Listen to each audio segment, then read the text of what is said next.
দর্শক মণ্ডলী, চলে আসলাম স্বপ্নিলের কাছে। ইতিমধ্যে স্বপ্নিলের অনেক গানই আপনারা শুনতে পেরেছেন। আজকে স্বপ্নিল আমাদের ভিন্ন ধরনের একটি গান শোনাবে। স্বপ্নিল, তুমি কেমন আছো? ভালো আছি। আজকে আমাদের কি গান শোনাবে? একবার কৃষ্ণ বলে বাহু তুলে। একবার কৃষ্ণ বলে বাহু তুলে নাচরে মন কি পথে পথে। বাহ, চমৎকার একটি গান।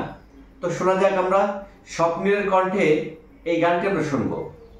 তো শোনা যাক। একবার কৃষ্ণ